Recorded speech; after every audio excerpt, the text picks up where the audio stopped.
দলিলে একটি তফসিল থাকে। এই এই দলিলের তফসিল আপনারা দেখতে পাচ্ছেন, যেখানে সম্পত্তির বিবরণ লেখা থাকে। আমার হাতে যে জিনিসটি দেখতে পাচ্ছেন এটি একটি দলিল। হ্যাঁ, আজকে আমার একটি রেজিস্ট্রেশন আছে, সেজন্য আজকে আমার সীতাকুণ্ড অফিসে অফিস করতেছি আমি। তাই ভাবলাম আপনাদের বিষয়টি একটু জানাই যে আমরা জমি ক্রয় করার সময় সাধারণত অল্প কিছু টাকা বাঁচানোর জন্য আমরা কি করি, একজন ভালো আইনজীবী কিংবা একজন ভালো দলিল লেখককে দিয়ে আমরা দলিল সম্পাদন করাই না। সেক্ষেত্রে কি হয়, আমাদের দলিলে পরবর্তীতে দেখা যায় অনেক ভুল ভ্রান্তি হয়। সেক্ষেত্রে অনেক ক্ষেত্রেই আমাদের হয়রানির শিকার হতে হয়। তাই আমি আজকে এই ভিডিওটি করতেছি।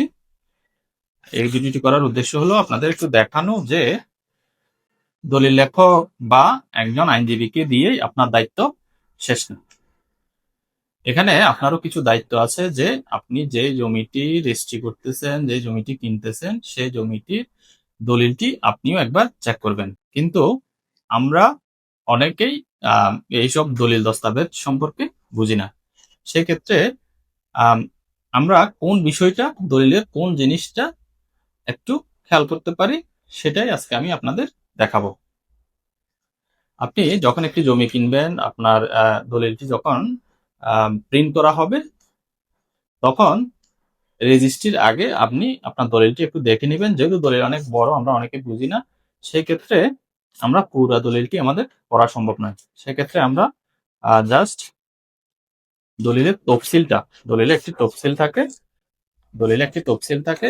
এই এই দলিলের তফসিল আপনারা দেখতে পাচ্ছেন, যেখানে সম্পত্তির বিবরণ লেখা থাকে, যেখানে আপনার সম্পত্তিটি কত শতক, আরএস দাগ কত, বিএস দাগ কত, আরএস খতিয়ান কত, বিএস খতিয়ান কত, এভাবে বিস্তারিত উল্লেখ থাকে। তখন আপনারা শুধু যদি পুরাত দেখতে পারেন তাহলে তো ভালো কথা। অনেক ক্ষেত্রে আমরা কাগজপত্র বুঝি না, সেক্ষেত্রে আমাদের দলিলটা দেখা হয় না। পুরা যখন আপনি চেক করতে পারবেন তখন তো আপনার জন্য অনেক ভালো কথা। আর পুরা চেক করতে না পারলে সেক্ষেত্রে আপনি শুধুমাত্র জমিনের তফসিলটা দেখার চেষ্টা করবেন। এখানে আপনি দেখলে দেখবেন এখানে আপনার এই জমির মোজা টোজা কোথায় ওগুলো লেখা থাকে, এবং গ্রাম কোথায়, আপনার রেজিস্ট্রি অফিস কোথায়, ওগুলো বিস্তারিত লেখা থাকে। এবং আরো এখানে আপনার দেখবেন, আপনি যদি একটু খেয়াল করেন দেখবেন এখানে আমার এখানে ইয়াতে ডিসপ্লেতে উল্টা দেখা যাচ্ছে। এখানে যদি আপনারা খেয়াল করেন দেখবেন আপনার এখানে এই খতিয়ান নাম্বার লেখা থাকে, আপনার দাগ নাম্বার লেখা থাকে, আপনার জমির পরিমাণ কতটুকু সেটা লেখা থাকে। তাই আপনারা কি করবেন, যখনই একটি জমি ক্রয় করবেন তখন দলিলের এই বিষয়গুলো অন্তত পক্ষে চেক করার চেষ্টা করবেন, যে আপনার আরএস খতিয়ান নাম্বার, বিএস খতিয়ান নাম্বার, আরএস দাগ, বিএস দাগ এবং নামজারি যদি খারিজ যদি থাকে সেগুলো ঠিক আছে কিনা অন্তত পক্ষে এই বিষয়টি আপনারা একটু চেক করার চেষ্টা করবেন।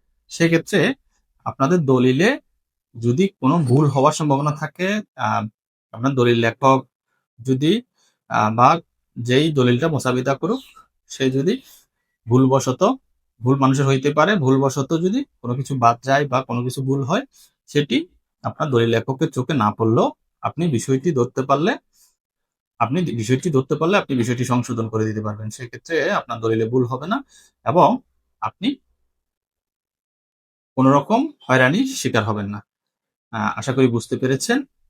ভিডিওটি দেখে যদি আপনাদের ভালো লাগে বা উপকৃত হন, সেক্ষেত্রে আপনারা আমার পেজটি ফলো করে দিবেন এবং ভিডিওটি লাইক এবং শেয়ার করে দিবেন, এবং যারা ইউটিউবে দেখছেন তারা আমার চ্যানেলটি সাবস্ক্রাইব করে দিবেন।